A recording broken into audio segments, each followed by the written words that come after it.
बिस्मिल्लाहिर्रहमानिर्रहीम अस्सलाम वालेकुम।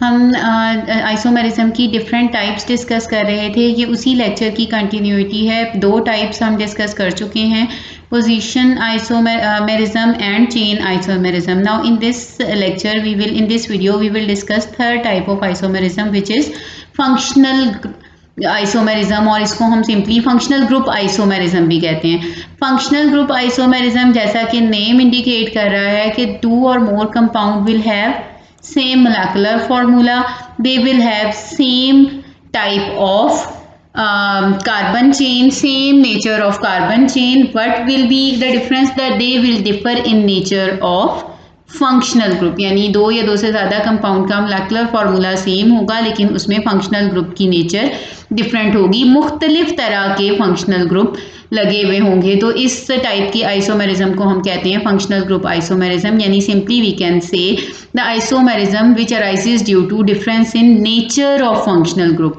जो कि फंक्शनल ग्रुप में की नेचर के फ़र्क की वजह से अराइज हो, उसको हम कहते हैं फंक्शनल ग्रुप आइसोमेरिज्म। इसकी एग्जांपल्स हम देख लेते हैं। एग्जांपल से ये आपको ज़्यादा क्लियर हो जाएगा। आप ये एक मोलेकुलर फार्मूला देखिए, C3H6O2। इस मोलेकुलर फार्मूला के हमारे पास दो आइसोमर्स हैं जिनको हम propanoic acid and methyl ethanoate नाम है।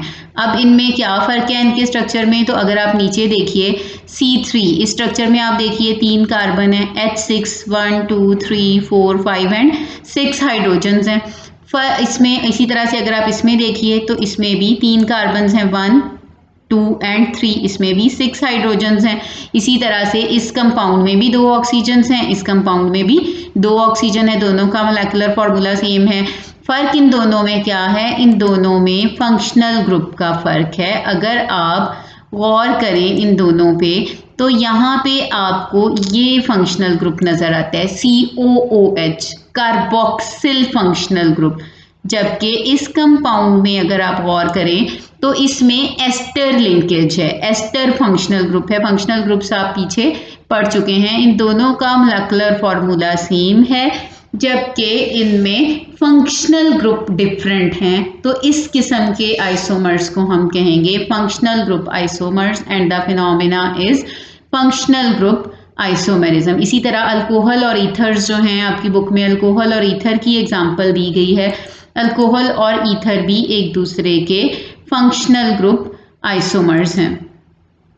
इसमें फंक्शनल ग्रुप आइसोमेरिज्म में जैसा कि मैंने आपको बताया कि आपकी बुक में अल्कोहल एंड ईथर की एग्जांपल दी हुई है, तो नेक्स्ट स्लाइड में वही एग्जांपल जो है वो एक्सप्लेन की हुई है। इनमें क्या है कि मॉलिक्यूल्स जो हैं they have same molecular formula, molecules जो हैं उनका मोलेकुलर फार्मूला सेम होगा। आपने जैसे पीछे देखा, इनमें फ़र्क क्या होगा? दे will have different functional groups, and functional group different होने की वजह से दे will have different chemical properties, क्योंकि जो केमिकल प्रॉपर्टीज़ हैं, and they will also have different physical properties. These properties depend upon functional group, क्योंकि इनमें फंक्शनल ग्रुप डिफरेंट है तो इनकी फिजिकल और केमिकल प्रॉपर्टीज़ भी एक दूसरे से डिफरेंट होंगी। अल्कोहल एंड ईथर में आप मिसाल लें, ये आपके सामने दो स्ट्रक्चर्स हैं। ब्लैक बॉल्स अगेन कार्बन को रिप्रेजेंट कर रही हैं, वाइट बॉल्स हाइड्रोजन को, और ये जो रेडिश बॉल है या ऑरेंज से कलर की जो बॉल है ये ऑक्सीजन को जाहिर कर रही है। अगर हम इन दोनों का मोलेकुलर फार्मूला देखें तो C2 हाइड्रोजन्स कितनी है? 1 2 3 4 5 एंड 6, H6 और एक ऑक्सीजन। मोलेकुलर फार्मूला क्या है? C2H6O। इसका भी अगर आप मोलेकुलर फार्मूला देखें C2H6O, मोलेकुलर फार्मूला दोनों का सेम है लेकिन स्ट्रक्चर में दोनों के आपको वाज़े फ़र्क नज़र आ रहा है। और वो फ़र्क क्या है इस फंक्शनल ग्रुप का? यहाँ पे ये OH, रेड बॉल जो है ये oxygen, white ball hydrogen, hydroxyl functional group है। जबकि इन दोनों में ये O, इस वाले में ईथर लिंकेज है। ठीक है, आपकी बुक में इन दोनों स्ट्रक्चर्स का ये जो यहाँ पे बॉल से शो किए गए हैं इनका फॉर्मूला दिया हुआ है CH3 CH2OH एंड ये CH3O CH3। इस तरह से ये आपकी बुक में दिया हुआ है, तो आपने कंफ्यूज नहीं होना, बल्कि ये इस बॉल्स की शक्ल में आपको स्ट्रक्चर ज़्यादा क्लियर नज़र आता है। इसके अलावा एल्डिहाइड और कीटोन्स जो हैं ये भी आप इन फंक्शनल ग्रुप्स के बारे में भी पढ़ चुके हैं। ये भी जो है वो फंक्शनल ग्रुप आइसोमेरिज्म शो करते हैं। कैसे शो करते हैं तो आप देखिए आपके सामने दो स्ट्रक्चर्स हैं जिन दोनों का मोलेकुलर फार्मूला सेम है। क्या मोलेकुलर फार्मूला है? C3। हाइड्रोजन्स कितनी है? 1 2 3 4 5 6। C3H6O सेम C3H6O, लेकिन इन दोनों में फंक्शनल ग्रुप डिफरेंट है। ये इन दोनों का फंक्शनल ग्रुप है। इसमें एल्डिहाइडिक फंक्शनल ग्रुप है जबकि इसमें कीटोनिक फंक्शनल ग्रुप है। यही वजह है कि ये दोनों एक दूसरे के फंक्शनल ग्रुप आइसोमर्स होंगे। इसी तरह एस्टर एंड एसिड्स की एग्जांपल ये पिछले पेज पे जो हमने एग्जांपल पढ़ी है, ये पिछली स्लाइड में ये वाली जो एग्जांपल है ये एसिड है और ये एस्टर। इसी एग्जाम्पल को यहाँ पे स्ट्रक्चर्स की शक्ल में जाहिर कर दिया गया है। तो आप देख रहे हैं कि दोनों के स्ट्रक्चर में फंक्शनल ग्रुप का डिफरेंस है। तो इनको हम कहेंगे कि ये एक दूसरे के फंक्शनल ग्रुप आइसोमर्स हैं and the phenomena is known as functional group isomerism. उसके बाद स्टूडेंट्स जो आइसोमेरिज्म की नेक्स्ट टाइप है मेटामेरिज्म इसको बोलते हैं। इसके साथ आइसोमेरिज्म यूज़ करना ज़रूरी नहीं है, simply we can say metamerism. Metamerism जो है इसमें 2 और more compound will have same molecular formula, but इसमें डिफरेंस क्या है? It differs in nature of alkyl group. इसमें जो है मोलेकुलर फार्मूला भी सेम है, फंक्शनल ग्रुप भी सेम है, लेकिन फंक्शनल ग्रुप के साथ जो अल्काइल ग्रुप अटैच हैं, जो कार्बन्स अटैच हैं, उनकी नेचर डिफरेंट है। तो दिस टाइप ऑफ आइसोमेरिज्म जो है it arises due to unequal distribution of carbon on either sides of functional group. यानी हम कह सकते हैं कि ये आइसोमेरिज्म जो है वो फंक्शनल ग्रुप के दोनों साइडों पे कार्बन की अनइक्वल डिस्ट्रीब्यूशन की वजह से होती है। जैसे कि आप इस एग्जांपल में देखिए, ये दो स्ट्रक्चर्स आपके सामने हैं, दोनों में जो है दोनों का मोलेकुलर फार्मूला सेम है, दोनों में फंक्शनल ग्रुप भी सेम है, ईथर लिंकेज है। आप दोनों में आपको नजर आ रहा है कि सेम फंक्शनल ग्रुप है। फिर इनमें फ़र्क क्या है? फ़र्क ये है कि इस पहले स्ट्रक्चर में फंक्शनल ग्रुप के राइट साइड पे भी 2 कार्बन्स हैं और लेफ्ट साइड पे भी, यानी इस तरफ भी इथाइल ग्रुप और इस तरफ भी। जबकि इस एग्जांपल में अगर आप देखें तो राइट साइड पे 3 कार्बन्स हैं, लेफ्ट साइड पे 2। दोनों में total number of carbon atom same है, इसमें भी 4 कार्बन है, इसमें भी 4, लेकिन इन कार्बन की डिस्ट्रीब्यूशन जो है फंक्शनल ग्रुप की साइडों पे अनइक्वल है। तो इस टाइप की आइसोमेरिज्म को हम कहते हैं मेटामेरिज्म। और ये जो साथ फंक्शनल ग्रुप के साथ ये कार्बन वाले ग्रुप अटैच होते हैं, इनको हम कहते हैं अल्काइल ग्रुप्स। नेक्स्ट मैं आपको अल्काइल ग्रुप के बारे में भी डिटेल बताऊंगी। तो इन दोनों में अल्काइल ग्रुप्स डिफरेंट हैं और कार्बन की डिस्ट्रीब्यूशन डिफरेंट है, जिसकी वजह से ये आइसोमेरिज्म अराइज होती है, जिसको हम कहते हैं मेटामेरिज्म।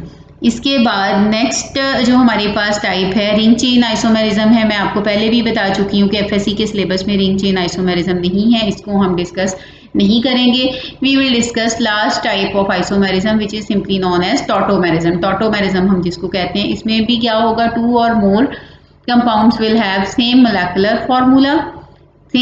फार्मूला, लेकिन इसमें फ़र्क क्या होगा कि इसमें जो है it exist in dynamic equilibrium with each other. 2 या 2 से ज़्यादा जो मोस्टली स्ट्रक्चर हैं उसमें एक दूसरे के साथ ये डायनामिक इक्विलिब्रियम में एग्जिस्ट करेंगे। डायनामिक इक्विलिब्रियम अब कैसा इक्विलिब्रियम होता है कि जिसमें आपका जो है वो दोनों फॉर्म्स एग्जिस्ट कर रही होती हैं। अब ये दोनों फॉर्म्स अराइज कैसे करती हैं? ये दोनों फॉर्म ऐसे अराइज करती हैं कि मॉलिक्यूल के अंदर प्रोटॉन की शिफ्टिंग होती है। प्रोटॉन मैं आपको पहले भी बता चुकी हूँ कि हाइड्रोजन आयन को हम प्रोटॉन कहते हैं।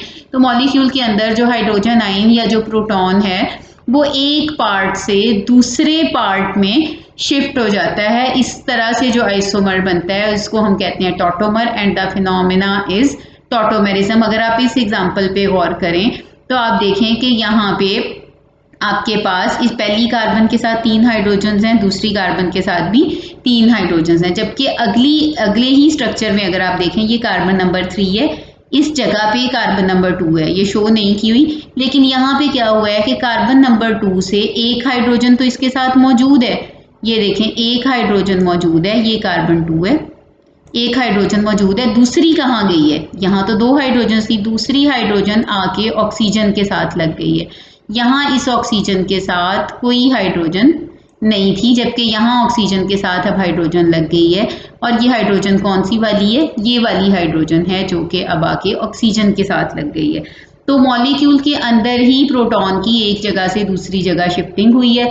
इससे जो आइसोमेरिज्म अराइज होती है उसको हम कहते हैं टॉटोमेरिज्म। आपकी बुक में जो एग्जांपल दी हुई है ये नाइट्रोइथेन और की एग्जांपल है, ठीक है।